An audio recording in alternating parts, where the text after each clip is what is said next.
Hey, welcome back to my channel. It's your girl Chelsea Alexa. So today's video we're going to be doing some pretty small feed-in braids, just some straight backs, and let's get into it. So I'm going to be starting off with this hair, 3X Expression. It's like this ombre color. It's like highlights into like a ombre at the end, so I like it. So for the beginning, I'm going to be doing like some knotless braids in the back. I'll do 2 rows of that. So I'm just showing you guys how I part off for my first row. I'm going to be using Bronner Brothers Shea Castor Strengthener for moisture, and I'm going to be using Shine and Jam for hold. So the most annoying part to me about feed-ins and knotless braids is having to prep all the hair beforehand. So right now I'm pulling pieces of hair about that size, and that's what I'm going to use for my knotless braids. I'm only doing about 3 strands per braid, but I prep way more at a time, so it's easier for me to go through. So for my first section, I'm just taking 3 strands, and I'm going on my knotless braid, adding my first piece of hair, braiding down a little bit, adding another piece of hair, braiding down a little bit, and then I add another piece of hair. I know this is not necessarily the most detailed knotless braid tutorial, but don't worry, I'm going to actually drop a whole knotless braid tutorial video in a couple weeks, so do not fret. So yeah, I'm just showing you guys how I do my knotless braids. Honestly, I haven't done them too many times, but they're really easy to kind of like figure out, I'm not gonna lie. But I will have that video for you guys, like I said, so I can explain exactly what I do and how you do it, so that you don't have to figure out too much on your own. So I'm just going to braid down the end of that braid, and then I'm going to show you guys one more time how I do it. Yeah, I'm just showing you guys the color now because it is cute, like I said. But anywho, so for the next one, I take my piece of hair or my hair and I put it in 3 sections, and then I start my regular braid. I don't braid down too far before I add a piece of hair. That was my first mistake. But yeah, I'm just adding the hair the same way how I add in hair for feed-in braids, so I'm going to get into that more as I get into the video. But I have dropped multiple videos before with feed-in braids, how I hold my hands, all that stuff, so check that out if you guys need that extra assistance. Okay, so now that the knotless braids are done, we can go on to the actual feed-in braids. I kind of wanted like a grown-out root look, if that makes sense. So I'm using a little bit of 1B, like super small sections, because I'm just going to use it in the first or second stitch of my hair, so that it's not just straight ombre. I kind of want it to be dark at the front and then go into that lighter color. So I put about 2 pieces of the black hair, and now I'm going to get more of this ombre hair. You'll see what I'm saying, it'll make more sense. Okay, so my first recommendation for starting feed-in braids straight back, however many you're doing, is to find your center. It's going to be the easiest thing to do, so you know exactly how much room you have to fit in as many braids as you want. So I know I want to do about 20 braids, so I'm cutting my hair in half, and I know I have room for 10 braids on each side. It's just easier, trust me. So talking about the first braid now, the easiest thing to do is to follow the curve of your ear, because if you want all your braids to fit into your front hairline and your back hairline, it's not going to work. So you're going to have to kind of curve it, that first one, in order for it to work, instead of making it straight. So I moisturized my hair with that Bronner Brothers, and now I'm going to take the Shea Jam, the Shine and Jam, and I'm going to outline the part. And then I'm going to take a comb, a tail comb, like a fine tooth comb, and I'm going to kind of push that gel in and use my fingers to smooth it up. So similar to my knotless braid, I have 3 strands of hair. I cross it over one time, and then I add my first piece of hair. I like adding my hair in on the right hand side. It's up to you. But yeah, when I add my hair in, I braid with the back hair, I leave the front piece of hair, and then I add it in. I'll say that again so you guys can kind of get what I'm saying. So I'm braiding my hair, I'm adding in the piece of hair, but I'm leaving the front hair out of it, and then I continue braiding with whatever hair I have. Once I braid down again, that's when I add the second hair. That's how you kind of make sure the added hair is stitched in securely. And again, I've done so many videos on feed-in braids on this channel, honestly. Take your pick. So I can explain that even better for you guys if you need it.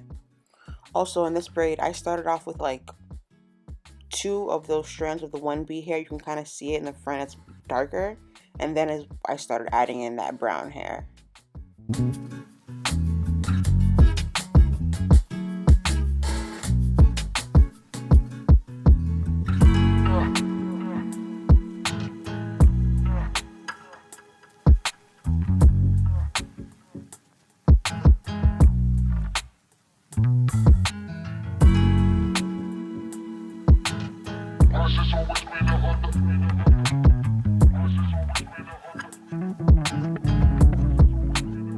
Okay,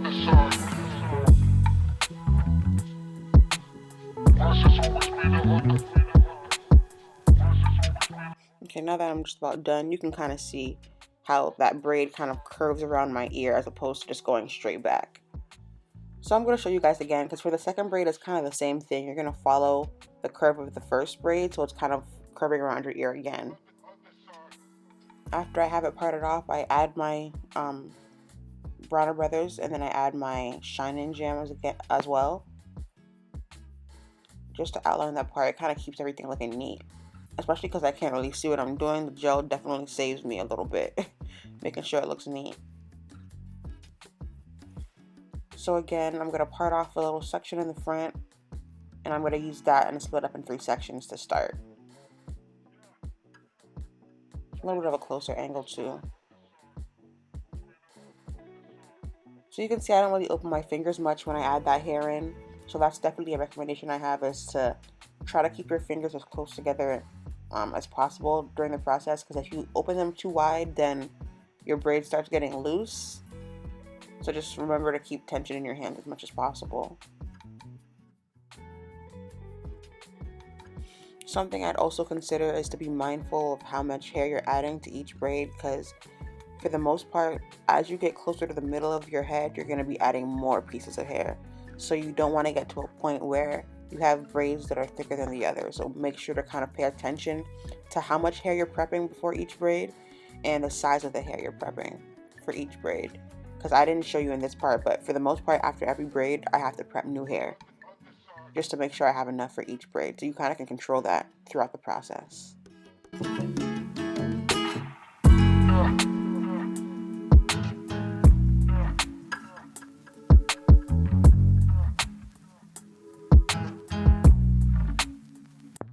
So this first part of the video was more so about kind of tips on how to actually execute a feed-in braid. But this next half of the video, this next part of the video is going to be more so about parting, because I didn't do so much talking about that in the first half. So here we go. I finished this first half of my hair. You can see how the braids look. They look pretty neat for me not being able to see, right? I know, girl, I know. So let's talk about how I part. I already did the first 2 braids on the other side because, like I said, they curve around my ear either way. But for this part, now that I have my hair split in half, I'm going to use that part and I'm going to create another subsection, kind of like splitting that section in half again. So since I know I'm doing 10 braids on this side and I've already done 2 to begin with, I know that I have that space to fill in 3 more braids. So once I fill in those 3 braids, I know I have this last middle space for 5 braids, and that's what I'm doing now. This is my first braid of the last section, so I've already filled in that last space. There's another angle for you guys if you guys need help with the feed-in part of it.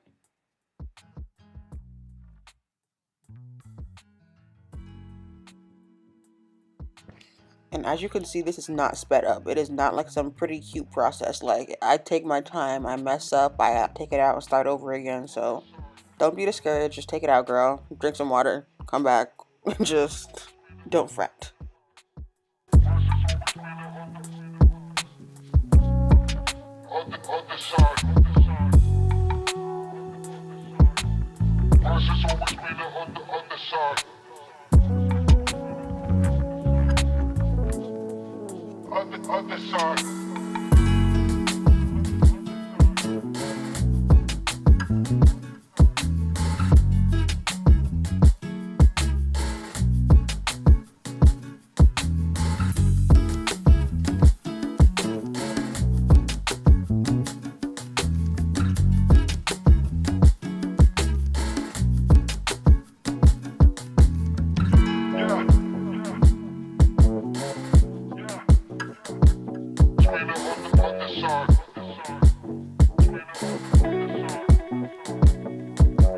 Alright, now we're on the last braid. So you can see how we kind of like set ourselves up. Like, that braid is so clean, it's so easy for us to see what we have to work with. So all we have to do now is follow the same steps as before.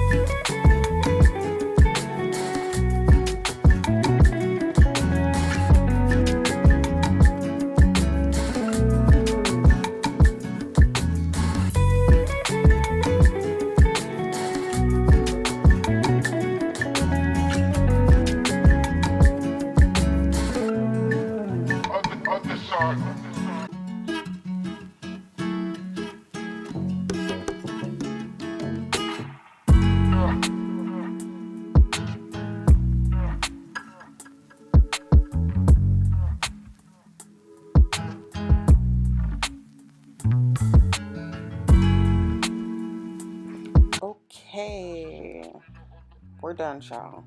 I went ahead and did my edges off camera. I got my Nairobi foam. I'm gonna put that all over my hair. I just like the fact that it kind of locks in the style and prevents frizz. Then I'm gonna go in with my Fantasia holding spritz, and I'm gonna put that right on top. I put a couple wax or styling strips on top, and then my do-rag. I dip my ends in hot water. I trim the ends, and girl, she's cute. You don't gotta say it. She knows.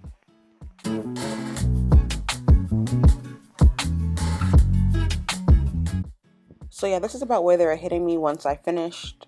I like the ends a lot. I think they're really pretty. They hit me like right about like, kind of like right where my butt starts, to be honest. So it's like perfect. Here's what the back looks like. A little crowded, but honestly, it's not that bad. Not that bad at all. Here's some money shots. Click, click. Anyways, thank you for watching today. Make sure to like, comment, and subscribe if you have not already. And I'll catch y'all next time.